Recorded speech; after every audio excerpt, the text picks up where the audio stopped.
জয়গুরু। পরম দয়াল শিশি ঠাকুরের শ্রীচরণে জানাই ভূমিষ্ঠ প্রণাম। আপনাদের প্রতি প্রত্যেককে জানাই রানন্দিত জয়গুরু। আজ ইষ্ট প্রসঙ্গে একটা বিশেষ বিজ্ঞপ্তি সম্পর্কে আলোচনা করব। আর এই আলোচনাটা আমার একটু ভুল হয়ে গেছে। মার্চ মাসেই যদি আমি এই কথাটা বলে দিতাম আপনারা অনেকখানি সুবিধা পেতেন। তো আজকের যে আলোচনাটা, এই আলোচনাটা অবশ্যই আপনারা শুনুন এবং যারা যারা জানে না তাদের প্রত্যেককেই শেয়ার করবার ব্যবস্থা করুন। আমরা পরম দয়াল শিশি ঠাকুরকে ভালোবাসি এবং সব থেকে ভালো লাগে আমরা যখন ঠাকুরের সৎসঙ্গে বসে থাকি, যখন নাচ গান পরম দয়ালের বক্তব্য কীর্তনে মেতে থাকি, তখন আমাদের সব থেকে বেশি ভালো লাগে। আরও বেশি ভালো লাগে যখন আমরা ঠাকুর বাড়ি গিয়ে ঠাকুর দর্শন করি। তো ঠাকুর বাড়ি যাবার জন্য আবার পরম দয়ালের ইচ্ছে থাকা চাই। পরম দয়ালের ডাক না হলে, পরম দয়ালের ইচ্ছে না হলে তার কাছে, তার কেন্দ্রে পৌঁছানোও যায় না। আপনার টাকা থাকতে পারে, আপনার ইচ্ছে থাকতে পারে, আপনার সুযোগ সুবিধা, ছুটি টুটি সবই, ছুটি না হলে তোমরা বেরোতে পারি না বাড়ি থেকে। যদি আমরা পরিবার সহ ঠাকুর বাড়ি পৌঁছোই তাহলে আমাদের অনেকখানি সময় দরকার হয়, 3-4 দিন তো লাগেই ছুটি নেওয়া, তার সঙ্গে ছেলেপেলেদের রেডি করা, সব কিছু নিয়ে যাওয়া। এটা আমি একটা ঘরোয়াভাবেই আপনাদের বলছি। তো এই যে ব্যাপারটা, তো সব কিছু ধরুন আপনার সুযোগ সুবিধা সব কিছু রইল, আপনার শরীর স্বাস্থ্যটাও ভালো চলছে, ছেলেপেলেদের এখন সময় পরীক্ষা নেই, খুব ভালো চলছে। তো এই সময়ে আপনি ঠাকুরবাড়ি যাবার প্রস্তুতি নিয়েছেন, কিন্তু তার যদি ইচ্ছে না থাকে, তার যদি ডাক না থাকে, আপনি কিন্তু সেখানে পৌঁছতে পারবেন না। তাহলে তার কাছে যাওয়াটার জন্যও তার ইচ্ছের দরকার হয়। পরমপিতার কাছে আমরা তখনই যেতে পারি যখন পরমপিতা আমাদেরকে ডাকেন। তো সেই রকম হচ্ছে ঠাকুরবাড়ি যাওয়াটা। ঠাকুরবাড়িতে আমরা তখনই যেতে পারি যখন তিনি আমাদের ডাকেন। দয়ালের কেন্দ্রে দেওঘর সৎসঙ্গে এক বিশেষ অনুষ্ঠান আছে 14ই এপ্রিল এবং 15ই এপ্রিল। আপনারা অনেকেই অ্যাকোমোডেশন কমপ্লিট করে নিয়েছেন। অ্যাকোমোডেশনের যে লিঙ্ক, সেই লিঙ্কটা খোলা ছিল, বলে দিচ্ছি আপনাদের।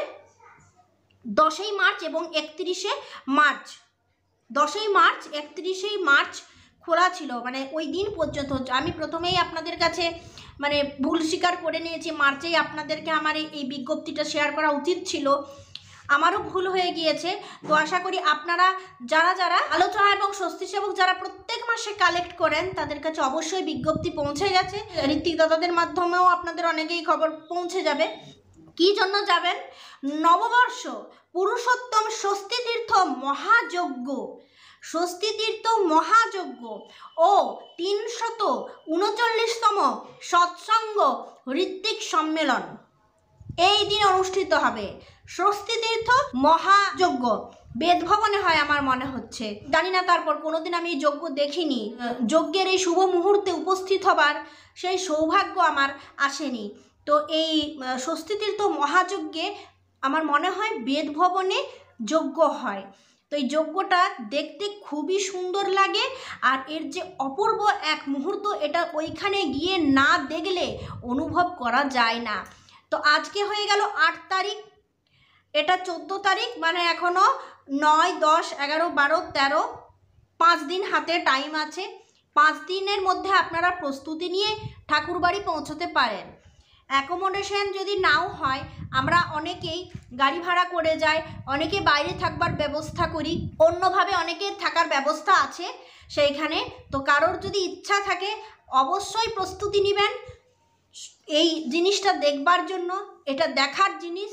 আমরা অনেকেই উৎসব যাই, উৎসবে আমরা প্রচুর লোকের সমাগম দেখি, ভিড় ভাট্টাতে আমরা পরম দয়ালকে দর্শন করবারও ঠিকমতো সুযোগ পাইনি, প্রণাম করবারও সুযোগ পাইনি। এটা হচ্ছে এমনই একটা জিনিস যেটা সবসময় দেখা যায় না, আর এই জিনিস দেখতে অনেকেই উপস্থিত হতে পারেন না। তাই অবশ্যই আপনারা যদি যেতে চান এখন থেকেই প্রস্তুতি নেন। তো পরম দয়াল শিশি ঠাকুরের এই বিজ্ঞপ্তিটা দেওয়া আছে, কোন মাসের আলোচনা পত্রিকাতে দেওয়া আছে। আপনাদের আমি কি বললাম যে 14 ও 15 এপ্রিল। তো এখানে পুরো বিজ্ঞপ্তিটা আমি বলছি।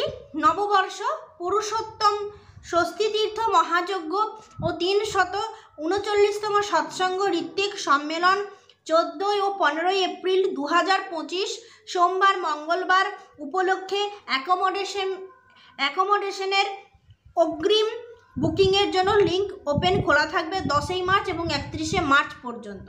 10ই মার্চ 31শে মার্চ পর্যন্ত ওপেন করা ছিল আর কি। যাই হোক, এই মহাযজ্ঞ দেখতে আপনারা সকলে এগিয়ে চলুন। আমার যাওয়া হবে না, কিন্তু আমি বলবো আপনাদের প্রত্যেককেই যেতে। কারণ আপনাদের আমি প্রথমেই বললাম যে সুযোগ সুবিধা টাকা পয়সা থাকলেই, ছুটি থাকলে যে যাওয়া যায় এমনটা নয়।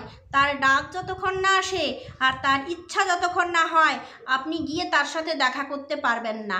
অনেক সময় এমন হয় পৌঁছেছেন, দর্শন হয়নি, আচার্যদেব হয়তো সেখানে নেই, তারও দর্শন হলো না। আমাদের ভাগ্যটা এরকমই। তো তার জন্য তার ইচ্ছা ছাড়া কোনোটাই সম্ভব নয়। তো যাই হোক, পরম দয়ালের ছোট ছোট দুটো একটা কথা আলোচনা করি না, এইটুকু করেই আজকে প্রসঙ্গ শেষ করে দেবো। তো যাই হোক, আচার্যদেব বলছেন যে উৎসব হচ্ছে আপনাদের সকলের মিলিত কর্মপ্রচেষ্টার ফল। সমস্ত দাদারা মায়েরা সবাই নিজের নিজের আরামের পরিসর থেকে বেরিয়ে মানুষের ঘরে ঘরে গিয়ে বিনম্র আবেদন রেখেছেন ঠাকুরের উৎসবে আসার জন্য। আমরা এই যে মহাযজ্ঞের কথা বলছি, এটা ঠিক উৎসব নয়, কিন্তু এইখানে আমরা ঘর থেকে বেরিয়ে যখন যাব ঠাকুরের কাছে, এই মহাযজ্ঞ দেখে আমাদের মনের একটা পরিবর্তন হবে। কারণ আমরা তো সংসারের মধ্যে ঘরের কাজের মধ্যেই লেগে আছি, তাই না?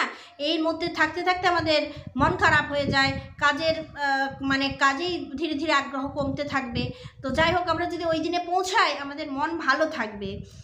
তো আচার্যদেব বলছেন এখানে যারা এসেছেন তাদের সবাই একটাই আনন্দ যে আমরা এই মুহূর্তটা শুধুমাত্র ঠাকুরকে নিয়েই অতিবাহিত করছি। সবাই বলেন সারাদিন 6-7 ঘন্টা অবিরাম বসে থেকে মানুষজনের সাথে কথা বলতে আমার খুব পরিশ্রম হয়। তা সত্ত্বেও কিন্তু আমি যে এই কাজের জন্যই নির্বাচিত, আচার্যদেব নিজে বলছেন। তাই আমি এই দায়িত্ব সানন্দে স্বীকার করেছি। আমারও মানুষের সঙ্গে আলাপ করতে ভালো লাগে। আমি গুয়াহাটি গিয়েছিলাম, এখানেও এসেছি, কোনো পরিশ্রম অনুভব করিনি। ঠাকুরের জন্য করলে পরিশ্রমও আমাদের আনন্দই হয়। এই আনন্দের কথা অনেক বলা যেতে পারে। তো যাই হোক, এইভাবে আচার্যদেব বললেন, তিনি আমাদের প্রত্যেকের জন্যই বসে আছেন। আমরা কত সমস্যা যে আচার্যদেবকে নিবেদন করি, কিন্তু কিছু কিছু সমস্যা আছে যেগুলো মন চাইলে নিবেদন করা যায় না। সেগুলো আপনারা এই আলোচনা মাসিক পত্রিকাগুলো না কালেক্ট করুন। এখানে আচার্যদেবের অনেক কথা আছে, সেগুলোর জন্য আপনাদের ঠাকুরবাড়ি পৌঁছে নিবেদন করবার কোনো দরকার নেই। রোগ জ্বালা হলে কি করবেন, পড়াশোনায় মন না বসলে কি করবেন, মেয়ের বিয়ে না হলে কি করবেন, হয়তো যে বাড়িতে মেয়ের জন্য পাত্র দেখছেন সেখানে হয়তো আমিষ খায় আর আপনার মেয়ে হয়তো নিরামিষাশী, অথচ পাত্রকে খুব পছন্দ, এক্ষেত্রে আপনি কি করবেন? আপনার গ্রহদোষ ফাড়া যাচ্ছে, সেক্ষেত্রে কি করবেন? কিছু কিছু জিনিস আছে যেগুলো আচার্যদেব আশীর্বাদ দিয়ে রেখেছেন, সমাধান দিয়ে রেখেছেন। সেই সমাধানগুলোকে শুধু নিজের করে নেওয়া, সেগুলোকে ফলো করা, অপরকে বোঝানো, নিজে বোঝা, সেই রূপ আচরণ করে চলা, এই জিনিসগুলোর জন্য বারবার আচার্যদেবকে আমাদেরকে বিরক্ত না করাই উচিত। আচার্যদেব বললেন ঠাকুর বাড়ি এসেছো, এখান থেকে কিছু নিয়ে যাও যা তোমাদের জীবনের পরিবর্তনে সাহায্য করবে।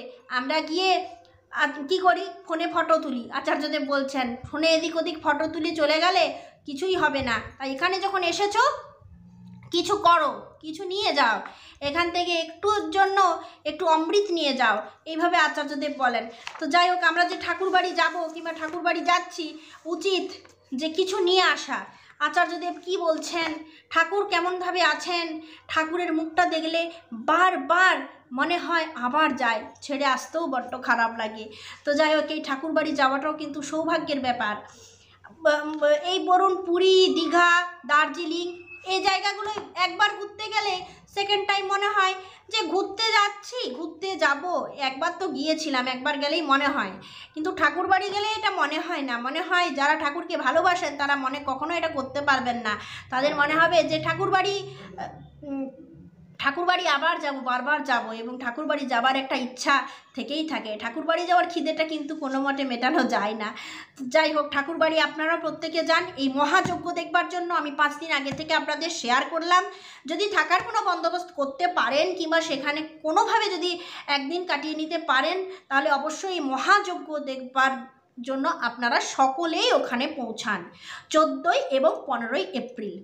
আজ প্রসঙ্গে এইটুকু বিজ্ঞপ্তিটুকু এবং আচার্যদেবের কয়েকটা কথা দিয়ে শেষ করছি। কাল আসবো নতুন প্রসঙ্গের সাথে। জয়।